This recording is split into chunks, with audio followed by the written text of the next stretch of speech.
Good to see you. Thank you for coming out. If I could ask you please to turn off your cell phones, that would be great.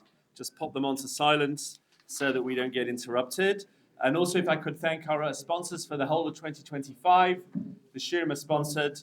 Le'ilu Nishma Isbrana Bas Brandit and Zelig Ben Kalman, Zichron Livracha. So thank you very much for that. Actually, I'm going to move this over here so I can read my source sheets. Okay, so last week we started something that we did not get a chance to finish. And I quickly realized that this would need to be a series of 3 shiurim.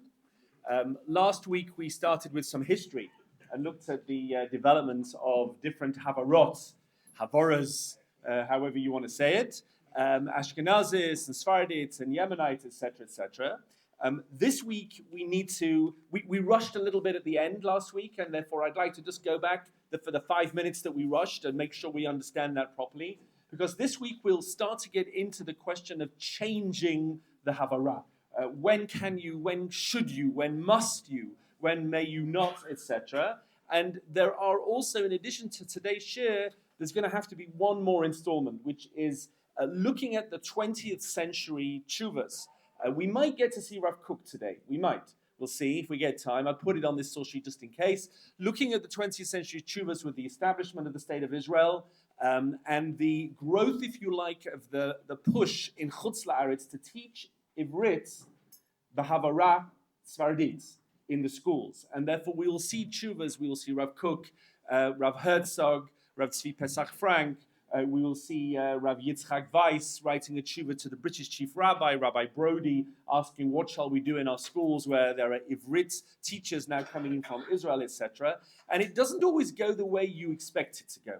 For example, we'll see today, Rav Kook is absolutely, if we get there, if not, then don't worry, we'll see it next time. Rav Kook is absolutely unequivocal that one may not change one's Havara, and if you are an Ashkenazi, you must daven and lane with an Ashkenazis laning.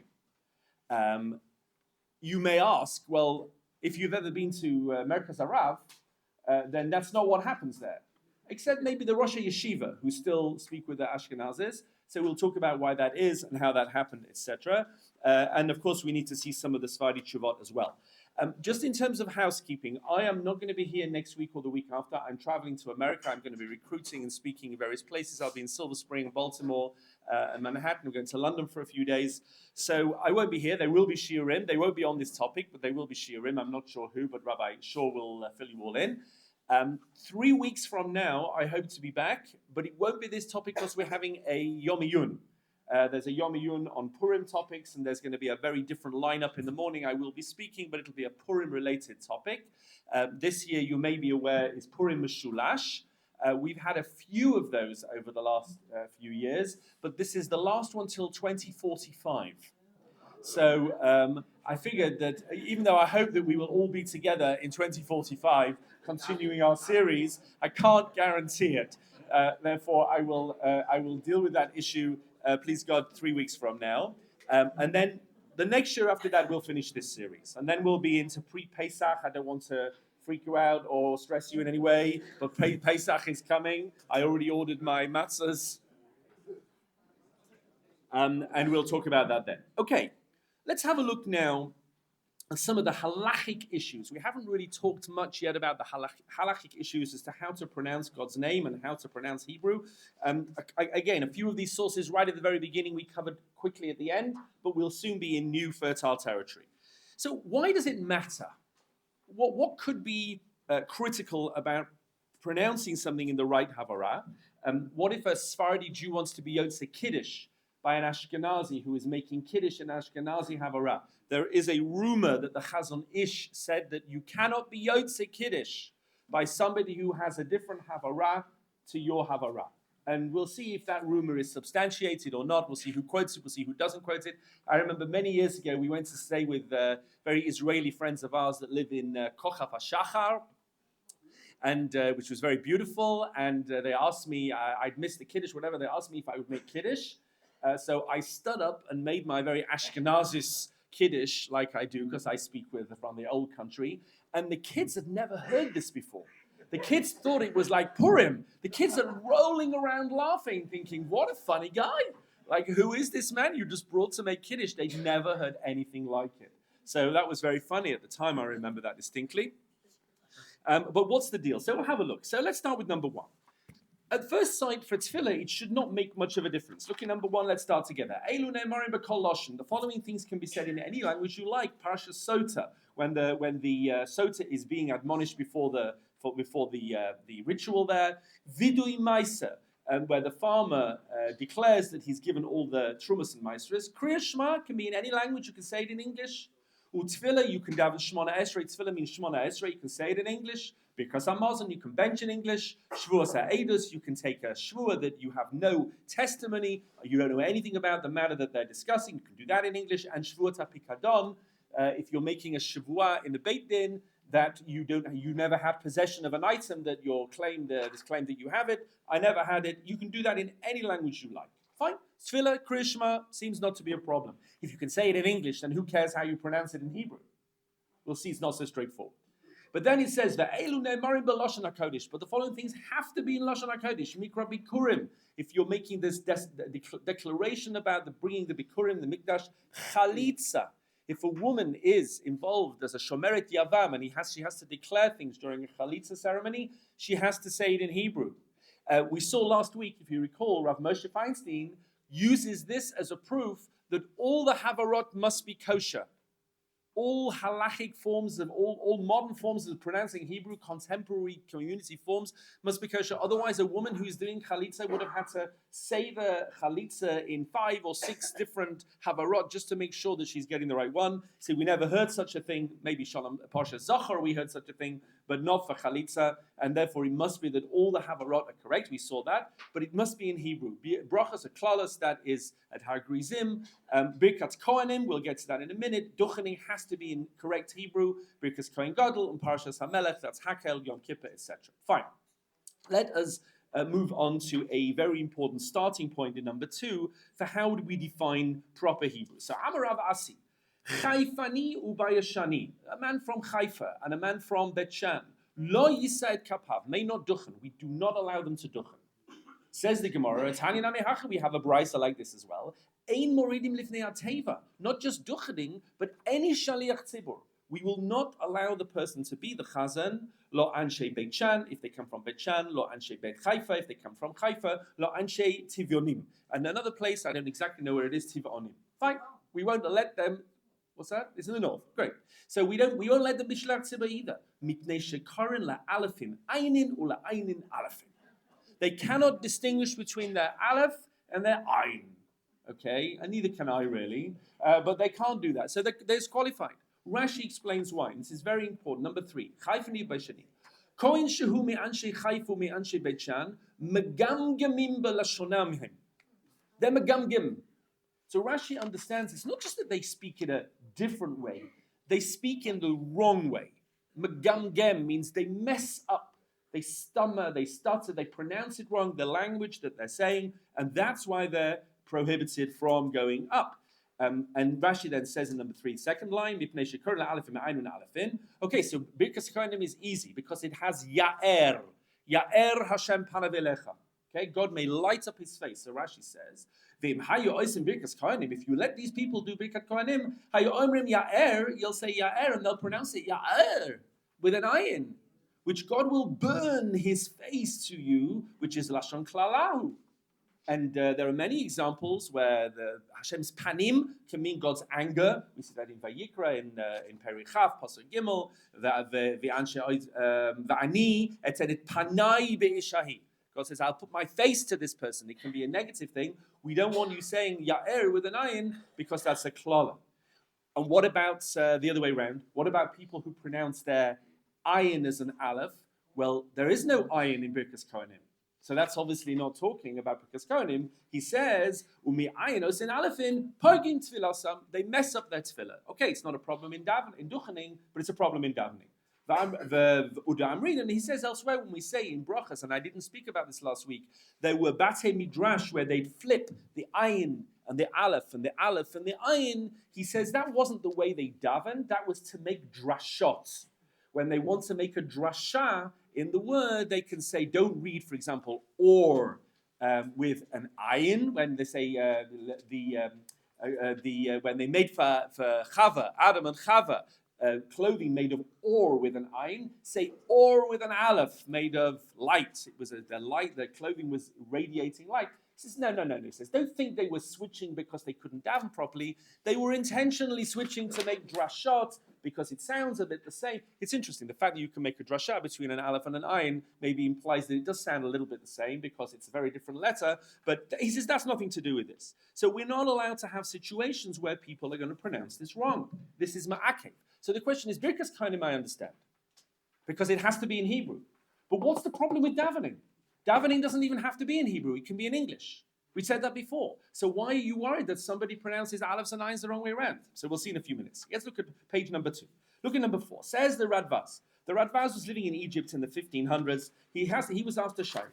Sha'alti mimeni odi achadati be'elu hakonim habaim me'eretz Yavan. The Greek Kohanim.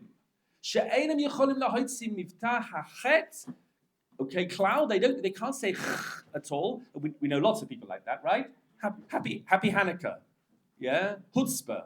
Lots of people find it very, very difficult to say.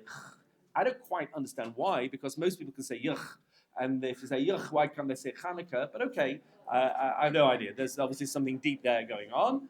They can't say chet klal the korin v'honeka. V'honeka. They don't say v'chuneka. God will be gracious to you. V'honeka, which will God will give you hon. God will give you wealth. Okay, that's not so terrible. The makam v'chuneka, but it's the wrong words, and it has to be in Hebrew. Masha yalu leduchen. Do we let them duchen or do we not let them duchen? So he says, Ki anshe chayfa, and this is what you might argue. Ki anshe chayfa v'anshe bet shan. Okay, kulam hayu korim kach. They pronounce things wrong. Didn't we see in the Gemara they're not allowed to duchen? He says, but I'll tell you something. Of course, in the places where they came from, in Bet Shan, in Haifa, of course they let these people duchen. What they're saying that nobody in Haifa could duchen because they didn't have the right pronunciation. Of course they were allowed to duchen where people knew what they were saying. Because if you don't say that, they would have had no one to daven. They would go to davening and they said, well, we have to skip this. I'm sorry, because no one can pronounce it properly. And they wouldn't have said Birkat Kohanim. And if you want to say, no. They would bring in guest chazonim, like every day, and guest Kohanim to do the duchening who could pronounce it properly. That doesn't sound realistic. There's no indication of that in the Gemara. If it's in a place, it must be where they speak that way. Ka'ama is talking about a place where they're not normally from there, and therefore it's unusual. The legabe did who, because for the people that they're visiting, hayu ilegim, they were ileg, they stammered, they stuttered, they said it wrong. But for their own place, loy hayalegim v'zebarur ma'od. Meaning, even if you want to argue, he says, and this Radvas is brought down in halacha, that there are people who mispronounce the davening or mispronounce the Birkas Kohanim. In a place where that's how everybody davens, it's obviously fine. It's obviously fine because everybody knows exactly what you're talking about. And I'll go one stage further. And I mentioned this very briefly last week. The TORAH Evan in number 5 says, I'll go even further. When Rashi said that it was a problem because it came out as a curse. It came out as a curse. What if it just comes out wrong, but not a curse? Meaning there, Ya'er came out Ya'er with an ayin. But what if he's just mispronouncing the words? So he says, who says that's even a problem? If they mispronounce, in Tefillah, anyway, if they mispronounce it, or even in Birkat Kohanim, if it's not coming out as a curse, so okay, it's not coming out quite right, but it's not a bad thing. He says, and what about Tefillah? Tefillah is only a problem if they're being moitzi you. Remember, it used to be that the Shliach Tzibah said Chazaras Hashatz, and he covered the people who were standing and listening and saying Amen. And when you say Amen to the Shliach Tzibah's bracha, it's as if you'd said the bracha. Say, okay, there you can understand if the Shliach Tzibah gets it wrong, he's pronounced it in the wrong Havara, a different Havara, it stutters, whatever. That's not good for you because it's as if you said it and you don't speak that way. But if it's just for them, what's the problem at all? And therefore he minimizes this issue very, very significantly. There are other examples where we find this, and this is already new territory. We hadn't seen this last week. Look at number 7. This is a very interesting Gemara. Amar Rav Yehuda Amar Rav. So Rav says the following: Bnei Yehuda, the people who lived in Judea. Shehikpidu al shonam, they were very careful how they pronounced words. And therefore they retained very accurate traditions in Torah because they pronounced the words exactly right. But Bnei Galil, but the people in the Galilee, and of course Judea and the Galil were two very different places. And this is the origin, this Gemara, of one of the theories as to where the Ashkenazis and Sephardis departed from each other. We said last week, maybe it was Judea and the Galilee, maybe they were two different pronunciations, but these Bnei Galil, Shaloi Pidu al Shonam, they don't speak properly. They can't keep Torah straight because you don't know what they're saying. Rabbi Abba says, is there anybody, for example, Rabbi Abba said, can anyone speak to the Bnei Yehuda, the Daik Lashoni, and they are very careful. Is it Ma'abrin Tanan? Is it with an Aleph, Ma'abrin in the Mishnah, or Ma'abrin with an Ayin? Ask them because they know. And don't forget, it was all oral. It was Baal Peh. So we need to know someone who can pronounce it right. Akuzu Tanan or Akuzu Tanan. But Bnei Galil, it's a waste of time. The Loi Daiki Lashoni Mahi, what does it mean? And he gives a funny story. Tahu Bar Gila, there was a man from the Galilee. He went around in the marketplace saying, Amalaman, Amalaman. He said, does anyone have Amar? Amar, I need Amar. Who's selling Amar? So they responded to him. Amrullah, they said to him, Galila Shaita, foolish Galilean. Why are you speaking that way? What on earth are you asking for? Chamar lemirkav? Are you asking for a donkey to ride on? Or chamar lemishte? Or beer to drink? Or alma lemilbash? Or wool to make cloth from? Or imar leit kasa'ar? Or a lamb to slaughter? Meaning we don't know what you're talking about. All you're saying is amar, amar, amar. It could be chamar, it could be amar, it could be chamra, it could be anything. Therefore, you don't listen to these people. They don't have clear Torah because they don't pronounce the words properly. Similarly, Rabbi Chia, number 8. Amalei Rabbi Chia, Rabbi Shimon bar Rabbi. Rabbi Shimon bar Rabbi Yehuda Anasi's son, was learning with Rabbi Chia. Now, Rabbi Chia is very choshev. Rabbi Chia is the author of the Tosefta, or many of the Toseftas, the generation after Rabbi Yehuda Anasi who put together the Mishnah. Ilmali ata Levi, if you were a Levi, he said to him, we said this briefly last week, you would be disqualified from singing in the Bet HaMikdash. Of course, there was no Bet HaMikdash now. Mishum de'avi kolech, because your voice is terrible. You have a terrible voice. You should not even be singing at all. If you're a Levi, I will parcel you. So he went home and he told his dad, this is what my teacher told me. I have a voice like a foghorn, and he would parcel me from the Levia. So Amalei, so he said to him, okay, you say to him next time you have a class, when you get in Yeshaya to the verse, I wait for, I yearn for Hashem, if you'll be blaspheming. Why? Rashi says, because he also couldn't pronounce chet. And he didn't say v'chikiti, he said v'nirika, v'hikiti. And I smack Hashem, I beat Hashem. So you tell him. Now, very interesting, there's a Vilna Gaon, genius of the Vilna Gaon. The Vilna Gaon quotes a Yerushalmi, which says that Rabbi Chia saw a person violating Shabbat, so he didn't say anything at the time, and he waited till the next day, and then he wrote down on a piece of paper and handed to him, those who are Mechalel Shabbat will die. So the Vilna Gaon says, why did he wait till the next day and write it on a piece of paper? He said, because we know about Rabbi Chia, he couldn't pronounce his chet and his hey. So if he'd have said it at the time, it would have come out as Mahalaleha Mot Yumat, that people who praise Shabbat will surely die. And that's, now you know, you have to be such a genius to join everything together, why he wrote it down on a piece of paper and gave it to him the next day. Otherwise you think, what on earth is he doing? Why is he doing that? Nevertheless, and here is the key, Rabbi Chia was appointed as the Shliach Tzibur. This man who could not pronounce his chet and his hey. Nevertheless, number 9 says, the Gemara in Bava Metzia, Gaza Rabbi Tanisa, Rabbi Yehuda Hanasi, the very one who told his own son to go back and tell Rabbi Chia, you would be blaspheming against God because of your pronunciation. He declared a fast. Achtinhu Rabbi Chia ubanav, and he brought down Rabbi Chia and his sons to daven. Amar, when he got to Mashiv Haruach, okay, Nishba Zeka. When he got to Mashiv Haruach, he said, Mashiv Haruach, the wind began to blow. Amar Moirid Hagashim, when he said Moirid Hagashim, Atra Mitra, the rain began to fall. But when he got to saying Machai Mesim, Ragash Alma, the whole world began to shake. Meaning, this is the man who is the guy when you really need somebody to daven like no one else can daven. But 1 second, this is the man who can't pronounce his davening. So how does it fit? So these two answers in Tosfos are the key. And we'll see this is brought down by the Mishnah Berurah. Look at number 10. Look at this carefully. Because Tosfos explains this in two different ways. Again, what's our problem? Rabbi Chia is the one who is singled out as someone who cannot pronounce his words properly, and yet he's been appointed the Shliach Tzibur. Number 10. Kasha says it's a problem. Since he couldn't say chet. Why was he the man? Why was he the one appointed as a Shliach Tzibur on this special day? The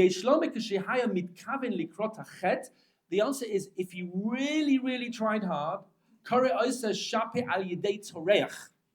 he could really do it if he really tried.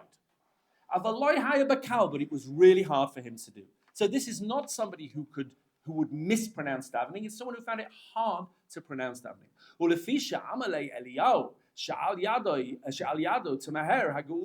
And therefore, since he was the man who could bring the Geula, he took a chance with him. He said, you know something, you're the man we need, but try hard to pronounce it the right way, even though it's really hard for you. Tosfos in Bava Metzia says, no, I don't think that's the answer at all. Look in Tosfos in Bava Metzia.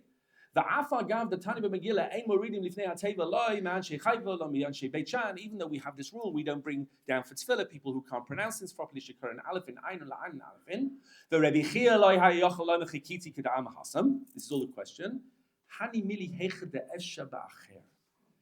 If you have options, you can pick a Shliach Tzibur who pronounces everything right. Okay?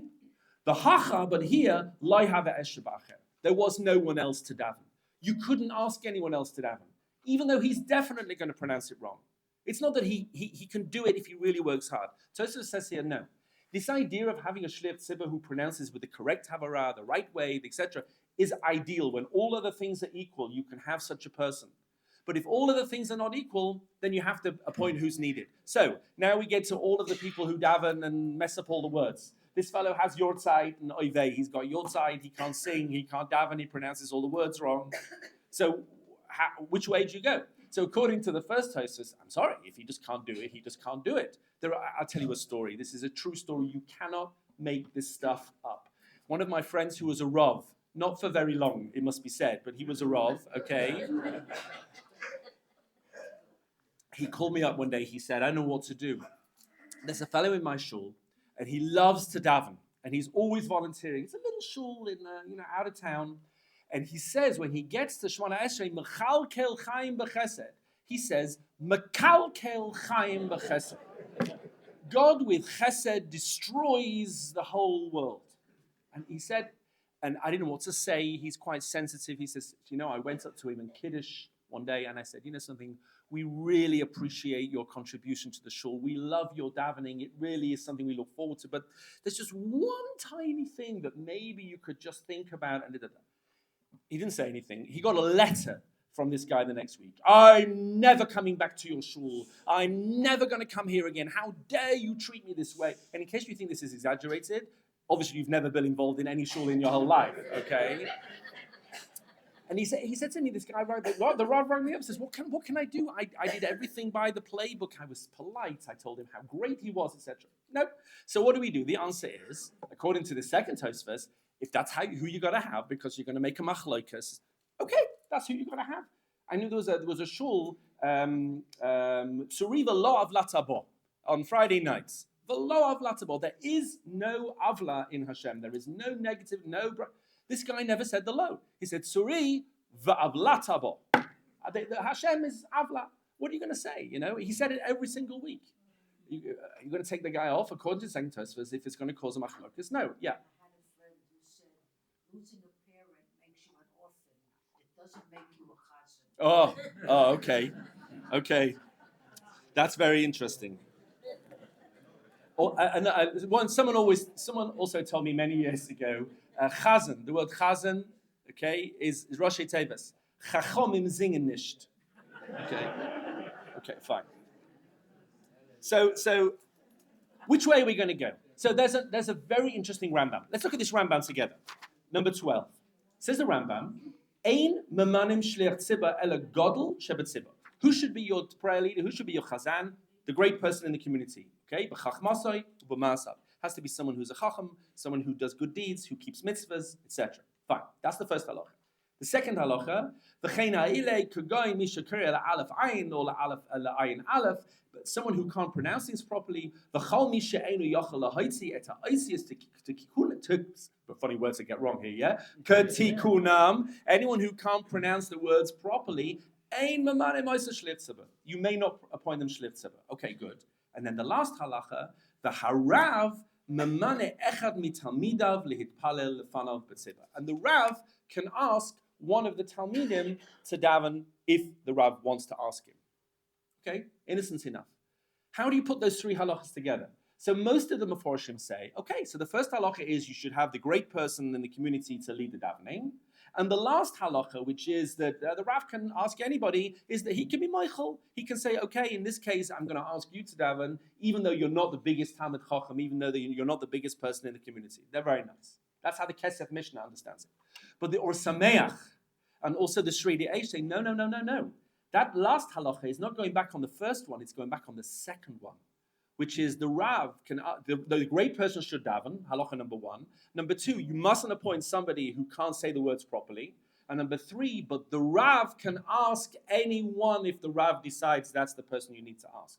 Meaning it's qualifying the second one, not the first one. That even someone who cannot pronounce their words properly can be asked to daven. And I brought you the Shulchan Aruch in number 13, where it says in theory you're not meant to appoint somebody who cannot daven properly. And the Mishnah Berurah basically brings these two views of Tosfos. One view being, if he can do it with difficulty, that's okay. And the other view being, no, even if he can't do it, even with difficulty, then it's okay if you really need to, if there's a good reason to. And then he says at the end, but best off not to appoint them as a fixed chazan. Because, a fixed chazan you have to fire afterwards, and we don't really have fixed chazanim much. He's saying a temporary thing might be okay. Okay, so where does that leave us with tefillah? With tefillah, the bottom line is, if this person is davening from the Arba, it doesn't matter what havara they have. If there's a good reason for them to be davening, then you're yotzi with the davening. Now, what about the Chazon Ish who said you're not yotzi with tefillah, you're not yotzi with kiddush rather, etc. So I brought you a footnote on the first page. You don't need to look at it now, but Rav Avadia quotes this in the name of the Chazon Ish and says, I find it very difficult to believe that the Chazon Ish actually said this. It is brought down. Other people do quote it, but this is brought down by the Leket HaKemach. But most people doubt strongly whether the Chazon Ish came out and said something so clear, because why would that be the case for tefillah here, as we've said before? Now, what about Kriyas Shema? Now, Kriyas Shema has an added level to it because it's the Oraita, not just the Rabbanan. So have a look on page 4, and this is material I think that you'll find very interesting. The Mishnah brings in number 15. Hakore et Shema v'lo hishmi'a la'ozna. Someone who reads the Shema but they don't say it out loud. They can't hear what they're saying. Yatsa, then that's okay.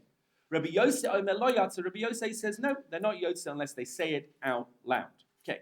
Second halacha, kara v'lo dikdek ba'osi yoseha.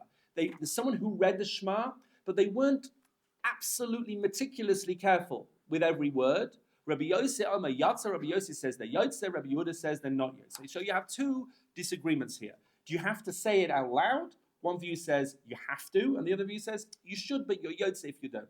The second is you have to be medakdek, karavaloi dikdek. What if you read it without being so careful? So one view says you're not yotze, one view says you are yotze. How do we paskin? And by the way, these two are connected, because if you're saying it already out loud, then there's such a thing as saying it accurately. If you're saying it in your head, there's no such thing as karavaloi dikdek if it's all in your head. So the two are connected. So the Gemara says we're lenient on both. Number 16. Look at number 16. So he says, the Gemara says, Amar Rav Tevi, Amar Rav Yishaya, halacha kedivrei shneihim lahakel. We paskin like both of these opinions on the lenient side. We're lenient with that. How do we know? Ideally, you should pronounce everything exactly right.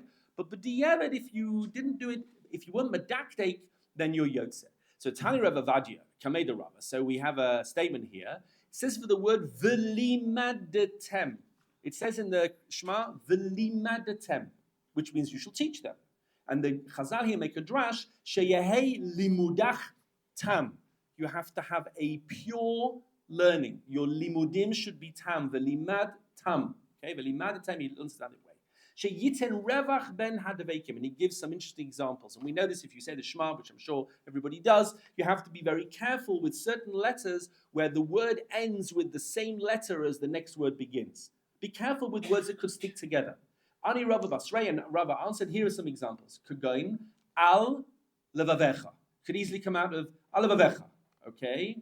Or al levavchem. You have to have a little bit of a slight break. Al levavchem. B'chol levavcha. B'chol levavchem. And then look at this next one. Esev besadcha. Esev besadcha.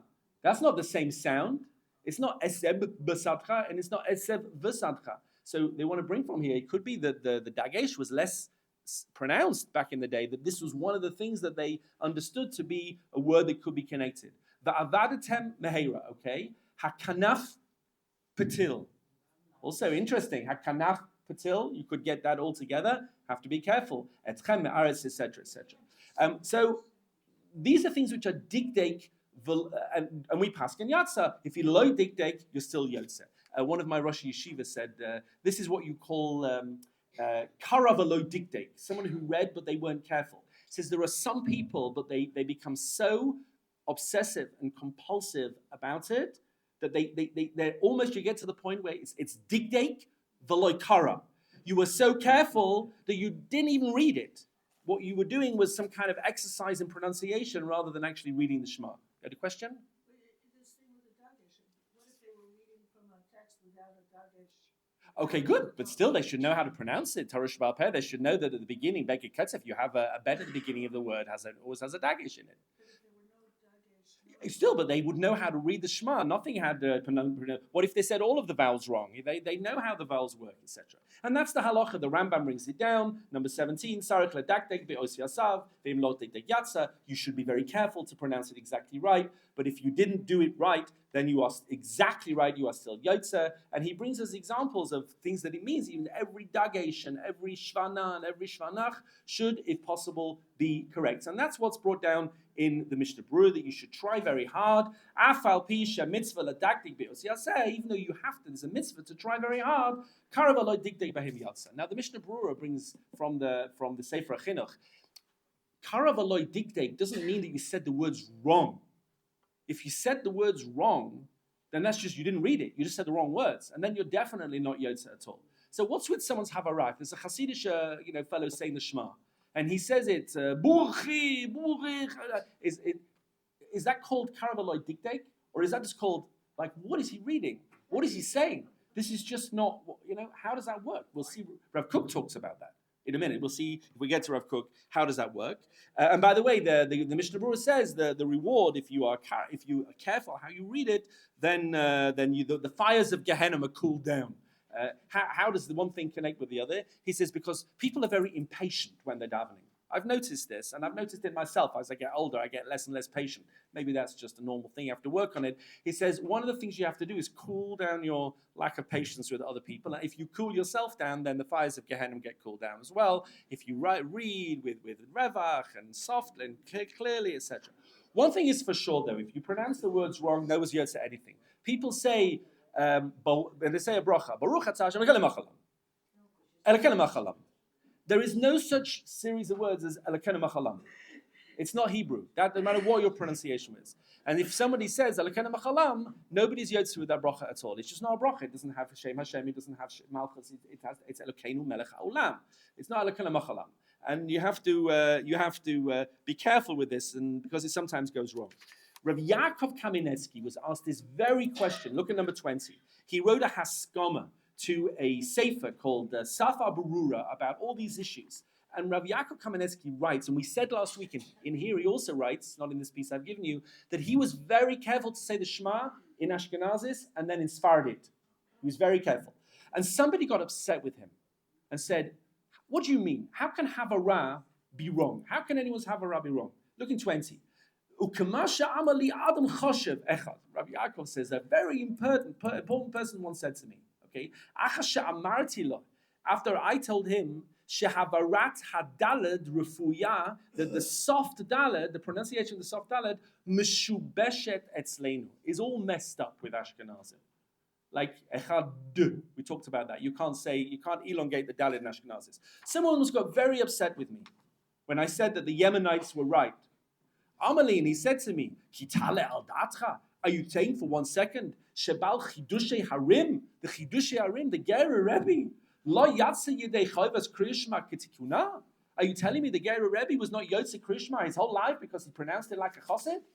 How can you say such a thing? And he answered him, Ani Amarti Lo, I said to him, Havadai Sheyatsa. Of course he was Yotze, but he Eved. Yeah, it was Yotze because we paskin that someone who is not careful how they say things is Yotze b'di'evet. So the Gera Rebbe was Yotze b'di'evet. And then he says an interesting thing. He says, how do you know that the Gera Rebbe didn't say the Shema again like a Sefardi? How do you know? He just didn't want to change all his Talmidim. He says, can you promise me that the Gera Rebbe didn't say it again like I say it again? You can't promise me that. So either he was Yotze b'di'evet or he said it again. But the answer here on Krishma seems to be that you're Yotze b'di'evet, whatever Havara you use, and that's not called that you didn't say the words. It's just called Karavaloi Dikdek maybe, but not that you didn't say the words. However, if you go over the page, when it gets to the name of God, everything gets much more serious. And here we get the big question, do you say Ado and then with a Nai at the end or Noi at the end? And there are people who teach the Sefardim that they should say Noi, even though they pronounce everything else I, with a Patach and a Yud, with a Kamatz and a Yud, this they should pronounce Oi. So let's have a look at this because it's fascinating. It's not even the name of God. No, correct. But it's how we pronounce the name of God. Yeah, absolutely. But that's how we pronounce it, la halacha. Number 21. Kol shemas ha'amurim b'Torah. All the names of God which are written in the Torah, says the Gemara, Ba'avraham, when it comes to the story of Avraham, Kodesh. They're all Kodesh. Chutz mizeh, apart from this one, shehu chal, which is not Kodesh, which is secular. Shene'emar vayomer Adonai imna matzah sechem b'einecha. That word, says this first view, is not God's name. That he's talking to the leaders of the group of Malachim. Okay. Chanina bar Achai Rabbi Yeshua. Okay. Bar Achai Rabbi Yeshua. Chanina, the nephew of Rabbi Yeshua. Rabbi Elazar ben Azariah, and also Rabbi Elazar ben Azariah. Mishum Rabbi Elazar Hamodai. They said both of them, this pair, in the name of Rabbi Elazar ben Hamodai. Amru, no, Avzeh Kodesh. This is also Kodesh. Kaman Azla, and the Gemara now asked, so which view is following the following? So when the statement comes up in Chazal that Hachnasas Orchim is even greater than receiving the face of the Shekhinah, we talked about this a few weeks ago, remember? And that Avram is saying to God, I'm going to wait. Please, can I ask you to wait? Please wait for me while I deal with Hachnasas Orchim. Who is that following? Kaman Koisazug. Meaning he's talking to God. He's following the view of this pair that said that this is the actual Shem Hashem, and therefore the Shem Hashem is being used in this sense. Fine. So how are you meant to pronounce it? If the Shem is Kodesh, which the Shem is Kodesh, together with all the other Shemas, we need to know which Shem is Kodesh and which Shem is Chol. Otherwise, we're not having the right kavanah when we read it and when we write it, etc., etc. So most Sefardim today do not differentiate between I and I. A kamatz with a yud and a patzach with a yud basically sounds the same. And the Chazon Ish, again, is the one who is often quoted to say, even if you're Sefardi, you have to pronounce the Shem Hashem, Noi, not Nai. You have to pronounce it Noi. Based on what? Based largely on this Rabbeinu Bachya. And this is Rabbeinu Bachya, I think, is very, is in many ways quite life-changing.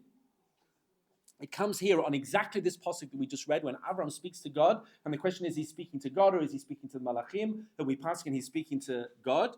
Look at what Rabbeinu Bachya says in number 23. If you want to get into the pshat, he's not even getting into Kabbalah here. How you actually do the vowels. Hakamatz male gedoyle. The kamatz is the most important of the list of vowels. The rishon l'shiva hatnuos. It's the first in the list of 7 vowels. Shehem kamatz, patach, tzere, segol, choylem, shuruk, and chirik. There's a pecking order. It's interesting. There's a pecking. We'll see why in a minute. And the kamatz is the top of the list. Ki mitoch shivatam. Okay, tivne v'tichonen Torah. Because through these, through these 7 vowels, that's how you create the Torah. That's how you say it right.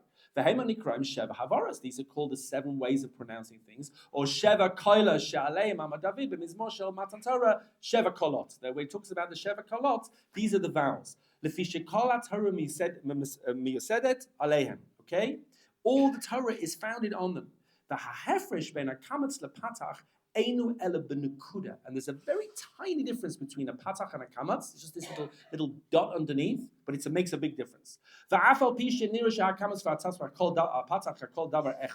Even though it might sound to you, says Rabbeinu Bachya, he's living in Spain in the 1300s. He might sound to you, sorry, he went to live in Israel. I think originally from Spain he went to live in Israel. Even though it might seem to you that they are the same thing, it's not the case. There is a big difference between these two.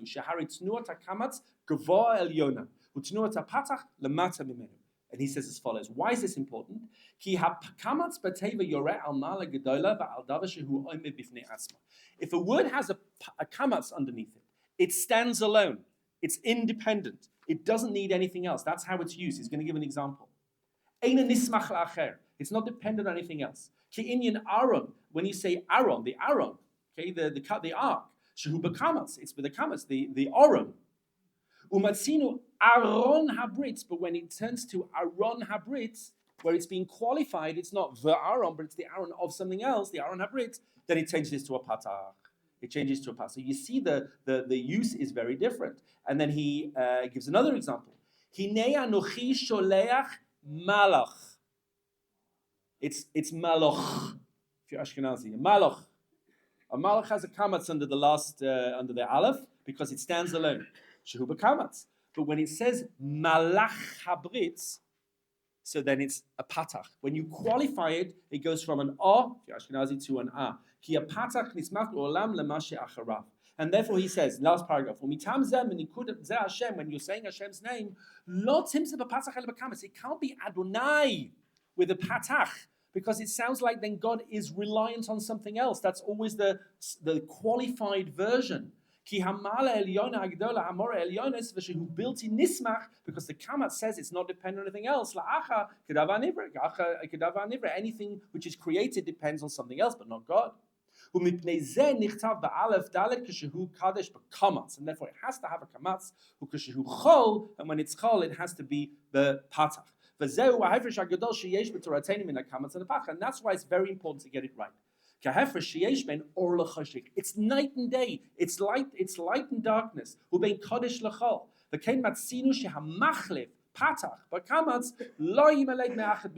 you mix these two things up, you will not be able to escape from one of the two, or you'll mess up all the kavanot, which kabbalistically is critical, or you'll be speaking heresy. Because if you say nai under God's name, it's heretical. You're saying God is dependent on something else. You had a question? Well, that's the whole question. He's saying that there is no such thing as a minhag that pronounces God's way in a name which is heretical. That's not called a minhag. You can have a minhag to pronounce everything else with an I, with a patach, but when it comes to God's name, you're destroying God's name. It can't be. Okay, good. So he's going to say that your family's pronouncing God's name wrong. Meaning, even the Sefardim, he says, should have a slight difference between the kamatz and the patach. Now, let's have a look at the Rabbi Yosef.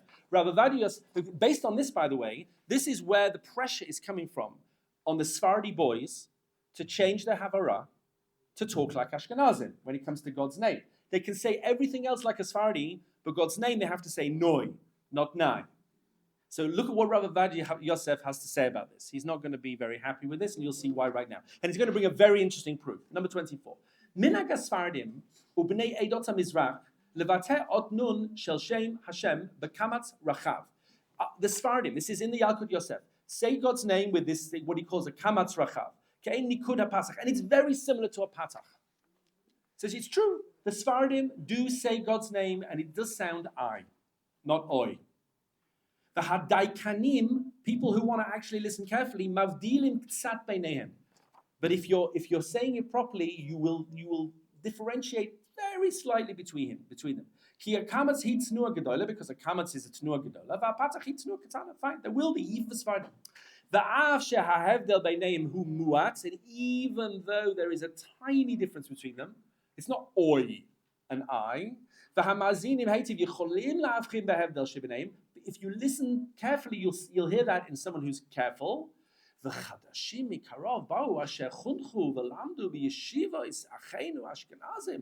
in the Ashkenazi yeshivas, and by the way, there's a lot of Sefardi boys in the Ashkenazi yeshivas. He says they're being taught. They're being taught to pronounce Hashem's name in a different way. Or cholam. They're being taught to pronounce it oi. Kahavarat Ashkenazim. They're being pushed into the havara of the Ashkenazim. How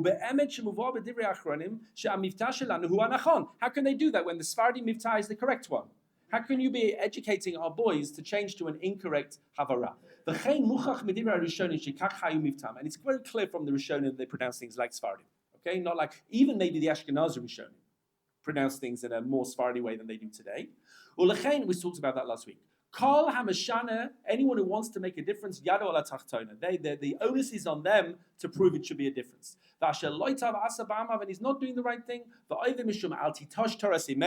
we get to Rav Kook, we'll see Rav Kook is very clear on this. There's a mitzvah: do not deviate from the Torah of your mother, which is the minhag. And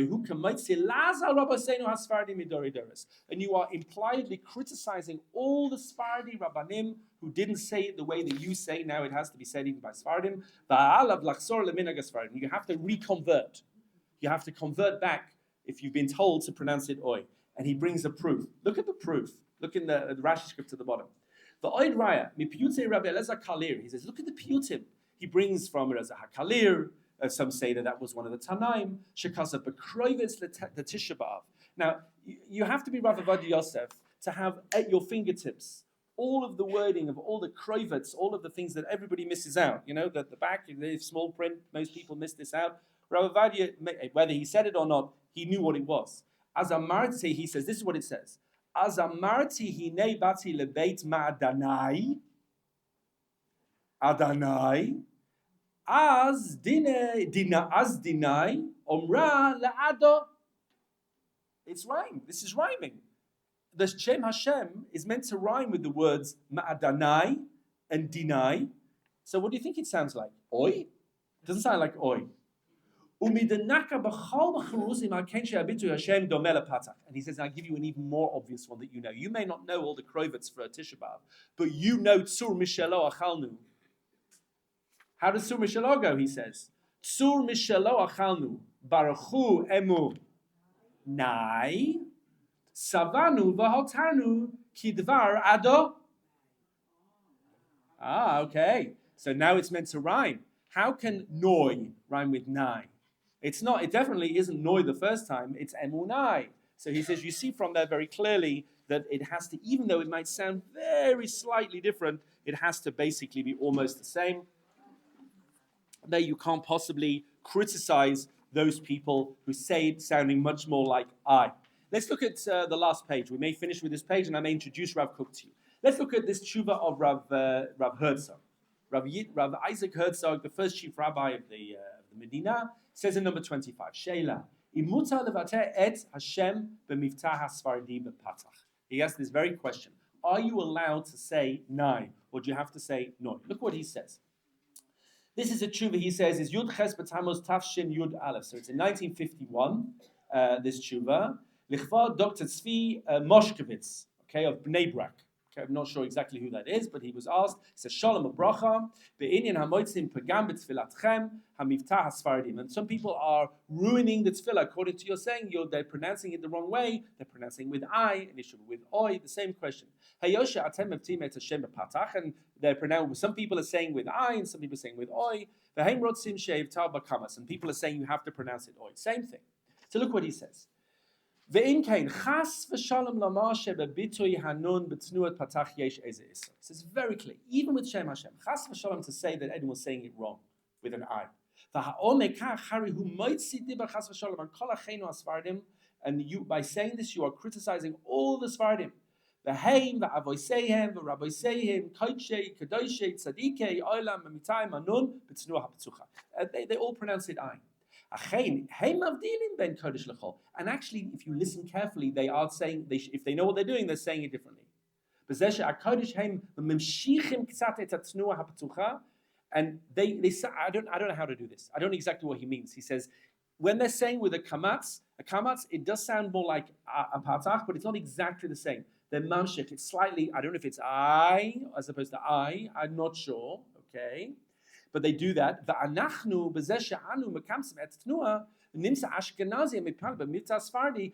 if you're Ashkenazi and you're going to do it like a Sefardi, you better learn to do it right. It says, because if you're Ashkenazi, you can't just do what you think it sounds like. You have to do what they're actually meant to be saying, and there is a very slight difference between them. Therefore, you have to make that difference as well. And then he says, what about the Chasam Sofer from Presburg? He says, you're never allowed to change anything. You can't make these changes. I'm not sure he said it about this. He says, and even if he did somewhere say about not changing the Havara, this doesn't apply to all people in all places. And this is very important. Of course, Rav Herzog is the first chief rabbi of the state of Israel. He says the Chasam Sofer's agenda when he said you can't change anything, that was against reform. The Hamburg in the 1800s. They were trying to destroy Judaism. They were trying to undermine Judaism. But people today who pronounce this with a Sephardi accent are not trying to undermine Judaism. They're just Zionists. Okay, so, you'd expect him to say that. But other people will say, well, yeah, that's the whole point. They're Zionists. And they are doing the same thing that the Reform were doing back in the day. And that's why the Chasam Sofer was so strong about this, but it doesn't apply today. Did he change, the chief rabbi? No, he didn't change. When you come to my personal base medrash, okay, you'll hear me pronounce like Ashkenazis. I davened, by the way, in Merkaz Rav a few years ago, and the Rosh Yeshiva there, Rav Yaakov Shapira, he davened with Ashkenazis when he was called up to the Torah, okay? Whatever he was called up to, he davened Ashkenazis. The Afal Peking, nevertheless, I don't get upset with other people if they want to pronounce it in the Israeli way. Because then he used to say it in more of a Sadi way. He says, and indeed, when I go to the Yeshurun, who pronounce things with an Israeli Havara, okay, what does he do? And he doesn't. He pronounces it Ashkenazis. The Chagim, when I go there on the Chagim, the Oile Latar, and I get an Aliyah, because of course he's a chief rabbi, they give him an Aliyah. Eineni mishaneh min amivtah hanahug sham. I change the way I pronounce what I say. If you are in, and by the way, Rav Shlomo Zalman Auerbach said the same thing. If you are called up as an Ashkenazi in a Sefardi shul, if you're called up to make a bracha, or to Sheva brachas, or to be Masadi Kiddushin, Rav Shlomo Zalman, they say when he was Masadi Kiddushin for a Sefardi bracha, he would pronounce the brachot like the Sefardi pronounces the brachot, because you have to adjust to Minhag HaMakom. He says, of course, in my Minhag I don't change, but when Minhag HaMakom requires, then I do. Yes?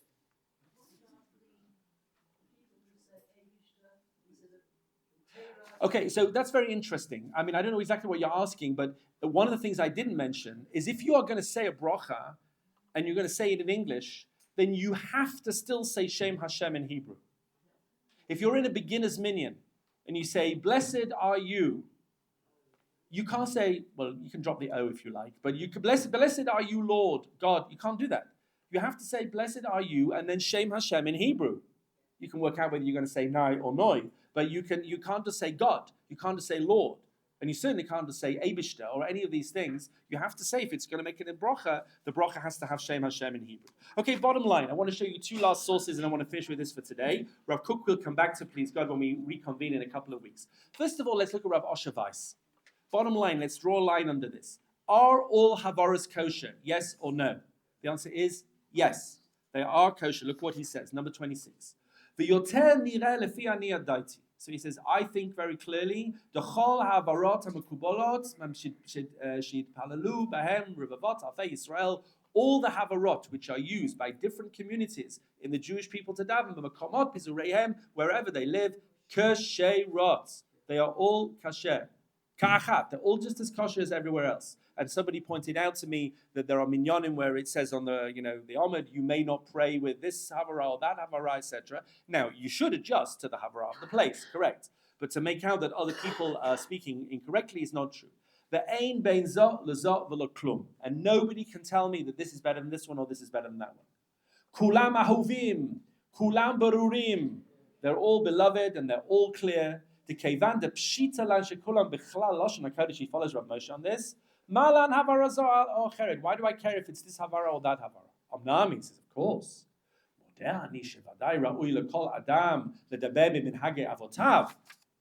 said, I don't think you should change. I don't think you should change. You should follow your minhagim. And certainly the way that you daven, not because we're not sure. Oh, maybe Ashkenazi is better, maybe Sefardi is better. It's not because we're not sure. That's not why you daven the way you daven. Okay? Because there's a mitzvah to stick to the way that your parents daven. Now, Lamaisa, kids daven the way that the teacher tells them to daven.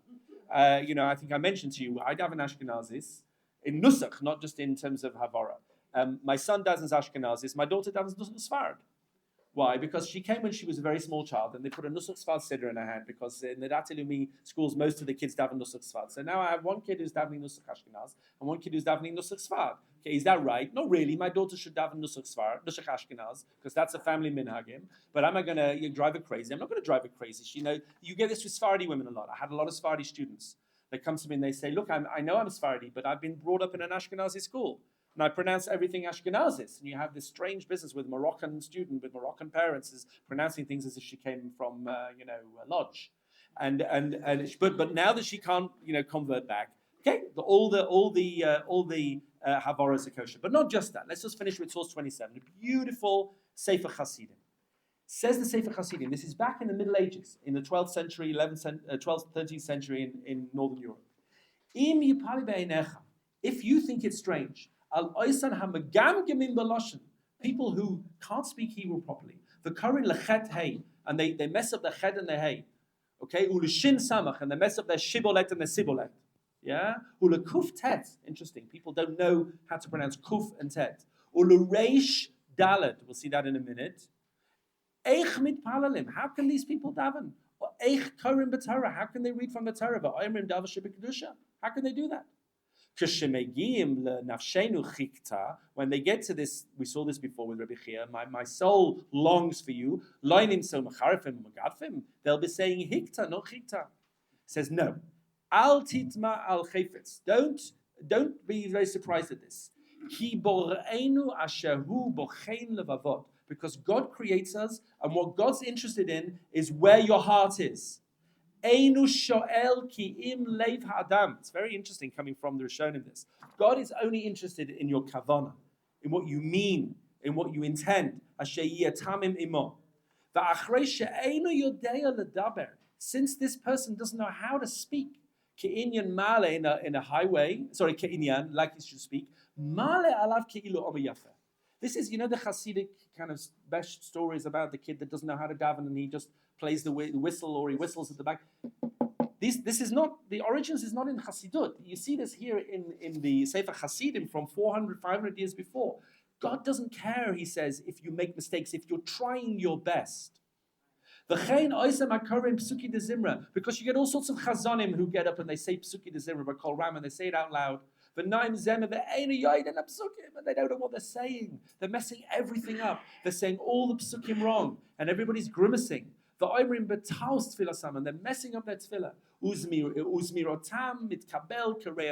But I'm telling you, he says, their songs, their singing is accepted like reach nechoyach. The guy who's saying makalkel chaim b'chesed, yeah, reach nechoyach. V'gam HaKadosh Baruch Hu sameach alav. God is delighted with this person. Simcha gedoyle v'omer, and he says, "Kamahu mezamen lefanai lefidasa." He's doing the best he can, and then he finishes with a warning. Maaseh b'kohen echad, and there was one Kohen, shehaya poires kapav, who was doing an asiyas kapayim. V'omer, and he wasn't saying Yishmerecha. He was saying Yishmedecha. Yivarechacha Hashem v'yishmedecha. That God should destroy you. V'hayasham chacham echad, and there was a Rav there. V'heiviru milifnei haTeva, and they stopped him from duchening. Because he couldn't speak properly. Hashem b'brikas kohanim. V'heiru min hashamayim, and they came to him in a dream from heaven. La'oser chacham ki im lo yachzira, but if they don't put that guy back on the duchen, ye'nash b'davar, he will be punished, because this man has to duchen with his yishmedecha and makalkel chaim b'chesed, because he wants to do the best, and you should allow him to do the best he can, which is an amazing thing, because he's definitely saying it wrong. Nevertheless, he is beloved to Hashem, says the Sefardi. Okay, have a wonderful couple of weeks. I will see you, please God, 3 weeks from today.